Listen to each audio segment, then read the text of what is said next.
Hello, and welcome. We're live again. Music is off. Good. Saturday night in the Netherlands. And, of course, Saturday morning in the US and North America. So, welcome to Succeed, our Q&A, which is Ask and Lead to Succeed. If you're interested in more what we do, go to wearesucceed.com, where you already find a lot of educators and a lot of content to leadership education. And this is our Q&A format, so if you have questions, I am happy to try to answer them inside of the live show. So let's get into it. So first question was how to build trust in leading a job interview. So that was a person that is starting to lead a job interview, and that job interview was in person. So this person asked me, how can I build trust? How can I kind of increase my game inside of a job interview? How to build trust in leading a job interview. First and foremost for me is start focusing on doing a conversation. So really building a conversation rather what you always do is you have prepared your questions specifically if it's your first job interview. Focus on a conversation. Let the person know that you're human as well, that you're a little bit excited, and you just want to have a good conversation. If you just go into with that feeling of having a good conversation, you will already win way more than if you just ratter your questions, specifically if you're new in the job interview game, let's call it like this. So another thing I always do, and I've learned that from someone who was very experienced in doing job interviews, leading with your story. If you want the person that you interview open up, you give them already a story because they will basically follow your lead. So if you introduce yourself, if we just start with the first thing, you're introducing yourself, you're introducing your company. Introduce it in a way that the person is interested in giving a similar perspective. So you can introduce yourself. I'm the manager. I'm doing this. I'm doing this. I'm doing this. And this is my responsibility. I'm super successful. And that's it. Or you start and, hey, this is my name. This is my hobbies. This is my family situation. I love hiking. I love running. I love this. And this is the deeper person of me. So you give more about yourself than just the job topics. That will replicate it by the person you interview. If you give this to the interview will as well go deeper into the personal topics if we just take that example. It works 99.9% of the time because everyone, at least what I've seen, a lot of people who are going into job interviews, specifically if they're junior, they're just preparing the obvious questions, which is fine. It's good to be prepared, but just get the stress out of the situation and introducing yourself in a human way, and people will love this because then you open up a conversation. And then ask questions to whatever they're saying. It's not about just jumping straight into your business questions.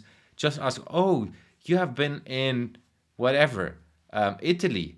I was in Italy too. What did you do? Have you been there? So that you start doing it in a conversational style rather than just focusing on the questions that are job related. Of course, you need to bring them in over time, but you will learn more about the person and if the person fits into your team if you start a conversation.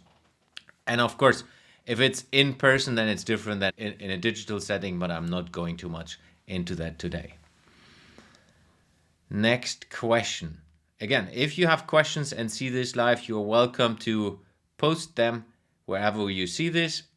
And of course, if you have questions and you want them to be answered next time, you can just reach out to us. Go to wearesucceed.com and there's a connection page where you can ask us questions. Next question I got is, I just got promoted. How do I perform as a leader? First perspective is an alarm bell. Performing as a leader, what does it mean? So first, you need to clarify what performing as a leader mean to you. If you are just promoted as the leader in your first leadership role, it can be overwhelming to you. So don't put too much pressure on you. Focus on a long-term perspective. Long-term means more than 2 weeks, more than 3 weeks, more than a year even. But what I can tell you, if you start in a new leadership role, first time leader, focus on your team as much as possible. Listen and learn what they're after, what they're about, what are the problems.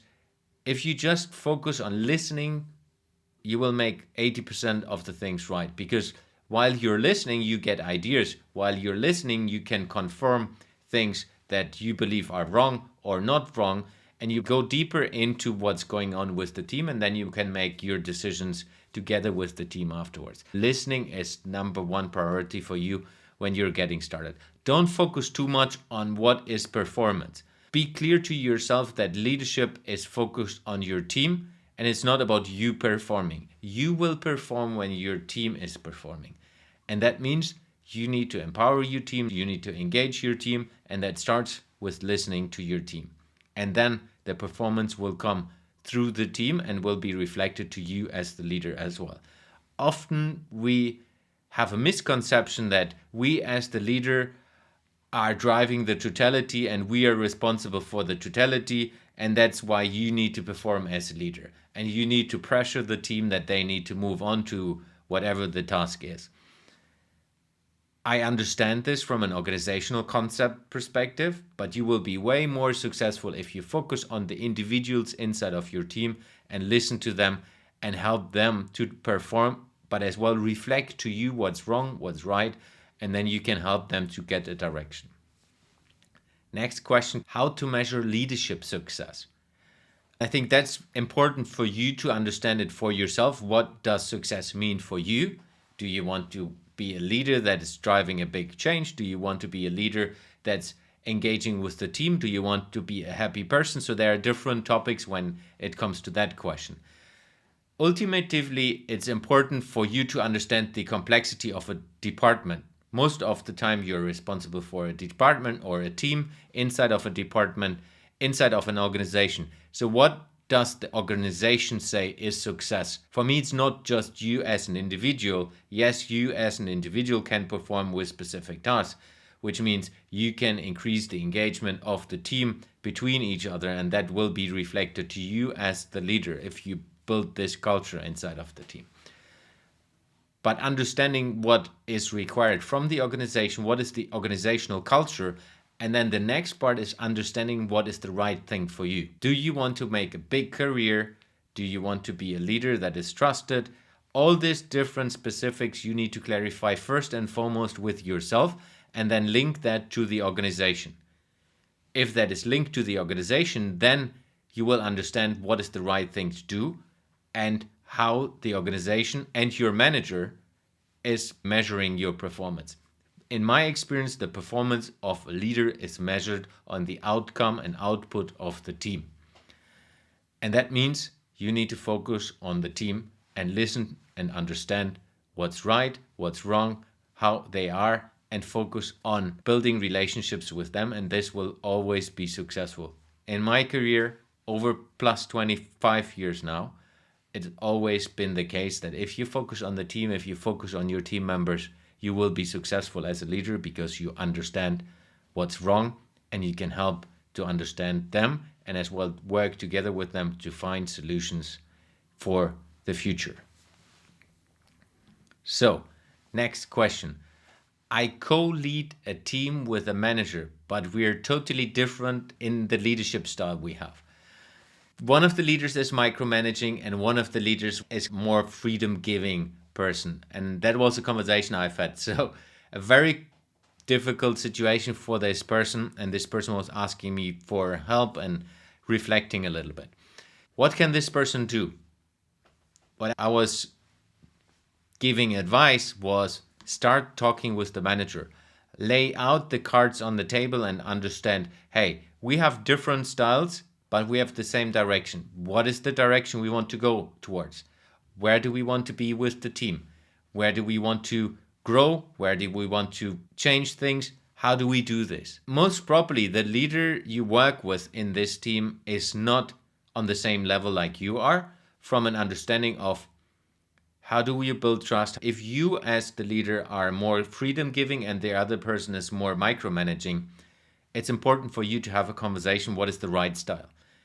And worst case, you need to split out team members in specific ways that you work with them on different tasks and the manager is working with them on other tasks where it's more required to do micromanagement. For me, micromanagement is always the wrong solution, but I understand in some circumstances it's needed. So have a conversation with the manager, align where you want to go, and then bring the team to the table to understand what their needs are. Because it's not just your perspective or the manager perspective as well. What are the needs of the team? Do they need micromanagement? Do they request micromanagement? Do they need more freedom? Do they want to be independent on how they're moving and they just get a bigger task delegated and then they want to figure it out themselves? And of course, it's also related on company culture and it's related on culture where you live in which part of the world, because it's different in all parts of the world. But number one for this topic, start having a conversation with the manager. Next question. I'm the youngest leader. How do I overcome the pressure? Being the youngest leader, most of the time, you as the young leader put the pressure on yourself. Nobody else is putting pressure on you because everyone understands, at least the experienced leaders should understand, that starting a leadership career and your first leadership role is difficult. You need to figure things out. You do mistakes. First and foremost, start with yourself to step back and understand, why do you put so much pressure on yourself? We're living in a very, very fast-paced world where everything needs to happen tomorrow. Leadership is a growing education, a growing skill set, let's call it like this. And you will learn this over time. You will not learn this in 2 weeks, 3 months, even in a year you will not learn this. Yes, you can get better step by step, and some people have natural talents, but you're not perfect. And most probably you will never be perfect. I'm a leader since plus 20 years, and I'm not perfect. And will never be perfect because I learn every day something new. So important, focus on yourself, see it as a learning journey, look into the long term, and that will help you to succeed with your leadership style.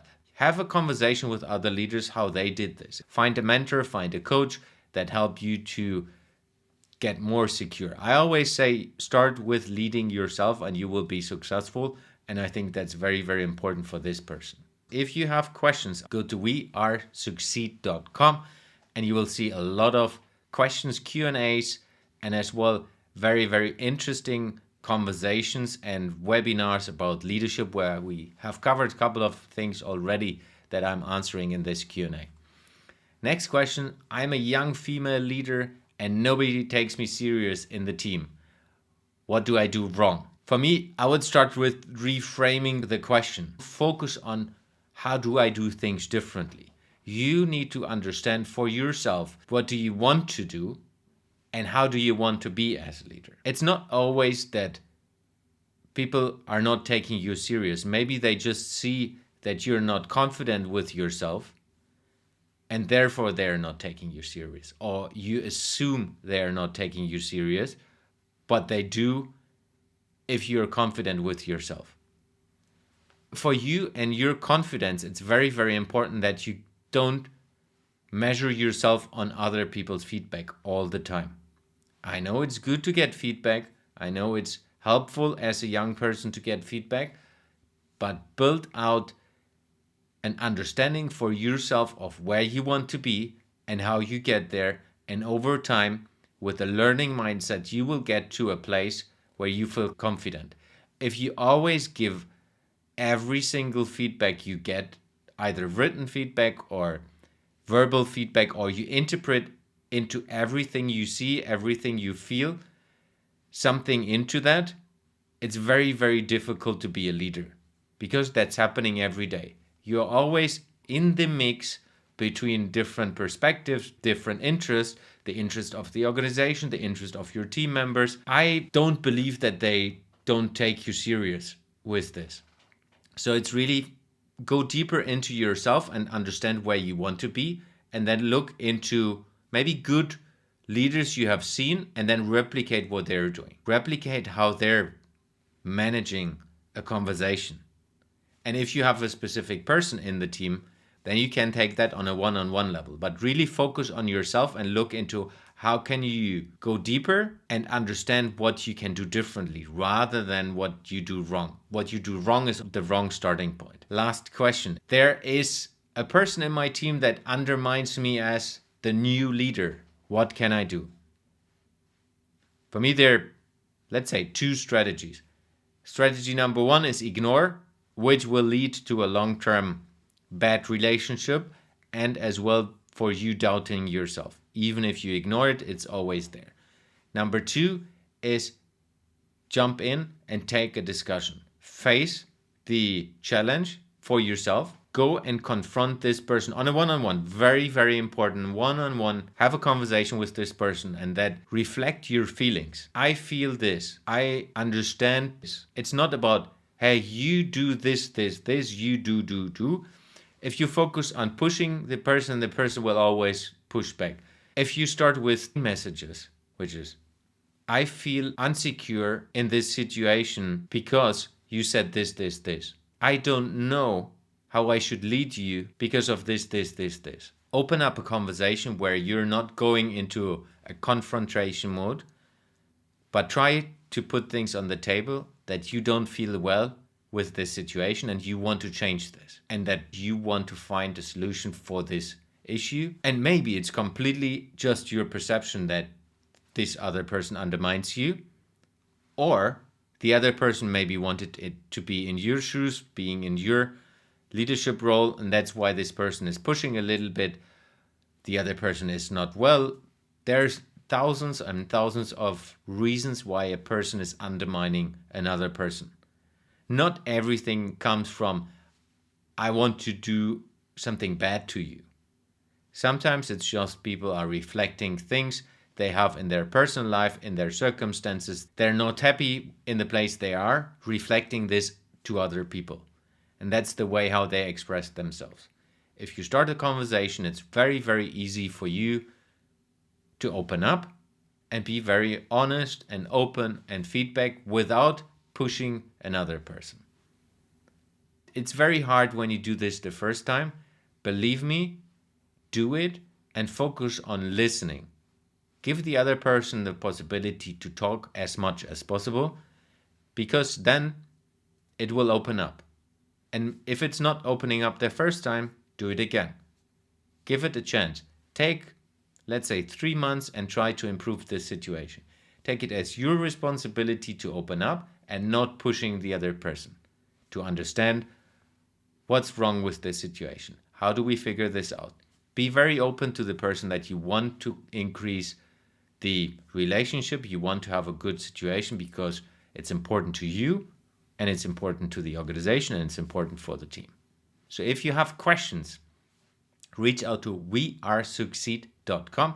Go to the webpage, have a look what we have already. There are a lot of Q&As already. Maybe you will find a question that is already answered. If you can't find the question, let us know. There's a contact page and you are welcome to ask us questions and we will bring them into one of the live Q&As or even go deeper and do a full webinar or other educational topics for that. That's it. Thank you very much for today. Have a wonderful weekend and see you next week in our next Q&A.